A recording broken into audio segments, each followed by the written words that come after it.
Энэ жижиг нь 10 мянга гэж байгаа жижиг нь. Урилга ааруул гэхээсээ илүү хүмүүс ч одоо нэг ааруулны цагаан байна, бор байна, ямар гурилтай, цагааны гурилтай гэж ерөнхийд нь ярьж таньж авах гэдэг. Тэрүүл биш аахгүй юу. Ааруул гэдэг чинь өөрөө тодорхой хэмжээний өөрөөсөө аарсныхаа чигийг хадгалаад хатаасан зүйл чинь ааруул.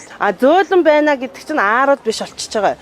9 чихрийн ингээд одоо зарим ааруулуудыг ингээ гурилтай үйлдвэрийн ааруулуудыг гэдэгт зарим нэг нялцанхай ингээ зуурамтхай тиймэрхүү ааруулнуудыг би үед ааруул гэж хэлэхгүй. Манай ааруулууд ерөөсөө тодорхой хэмжээний хатаасан тийм амар хатуу биш. Зөөлөн хөдөө энэ ааруулыг ерөөсөө бид нэр агаарт хатаадаг. Нин ааруулыг гаргахтаа гэхэд өдөрт нэг 5-7 хоногийн өдөр зарцуулдаг. Одоо бас хүмүүс ааруул хийгээд байна шүү дээ. Өвлийн дэнд. Тэрүүл одоо нэг тогоор нэг хатаах шарах шүүгэнд хатаагаад байгаа байхгүй юу? Агаарт хатаасны гол ашиг шим гэх юм бол одоо амин дэм адгийн наатал нараас авах витамин янз янзын витаминлэг чанараа ааруулдаа шингээж өгч байгаа. Таньж мэдхгүй зөөлөнгээ хитрхи их зөөлөнлүүл шуурах юм бол тэрийгүүл би бас биш болоо гэж бодож байгаа. Ааруул юм чинь мэдээж хатчааж ааруул болно. Зөөлөн байвал аарцал гэсэн үг байхгүй юу?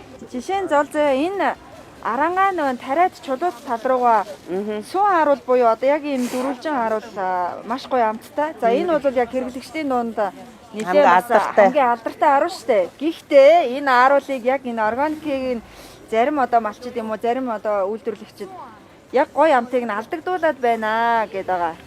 Тэгээ яаж хэрхэн одоо энэ сүү ааруулыг ялах вэ?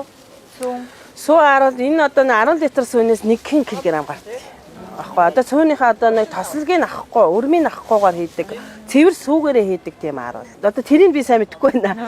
Тэгээ яг хүн хүний хийцэн өөр яран чадахгүй гэдэг бас хүмүүс байгаа шүү дээ, тий. Тэгээ зарим нь бас жихэр их хийгээд байгаа. Ер нь тэгээд жихрийг бага хэрэглэе. Жихрийг багтай л бай зүгээр. Шар тосоо авсан юугаараа ээзгээтэй цагаан тосоолгоно. Шар тосоо хадгалах горим гэх юм бол хоньны өдөн гэдэг гүзээндээ одоо хоньныхоо ямыг органик гэсэн утгаараа хоньныхоо гүзээ, одгой тэднийг ашиглаж хадгалууд илүү үр дүнтэй ямар ч тийм юугаа одоо амин чанараа алдахгүй гэх юм уу. Тэгээ сарладаг бол өөрөө нөгөө уул таалдаг хэр газараа хийсч ер нь эмийн ургамлын 120 гаруй эмийн ургамлыг өөр идэж өөрөөрөө идэж явдаг. Тэрүүгээрээ ийм сүүнийх нь орц найрлага нь амин дэм чанартай өрх бүр одоо үйлдвэрлэгч.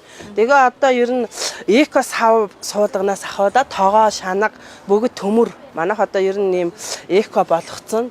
Цагаан эдээ хийхэд бол маш их хүч хөдөлмөр их ордог. Хөдөө хүн хүч айгүй муу, ажлын хүч хүн аваад цалинжуудад ажлуудыг ивэл ерөөсөө олддгүй хомос байдаг. Тэгээд би өөрийнхөө охинтойгоо ингээ хоёулаа хамтарч манай охин өнийгээ саадаг, хоёулаа өнийгээ саагаа хамтарч идэж цагаагаа боловсруулдаг.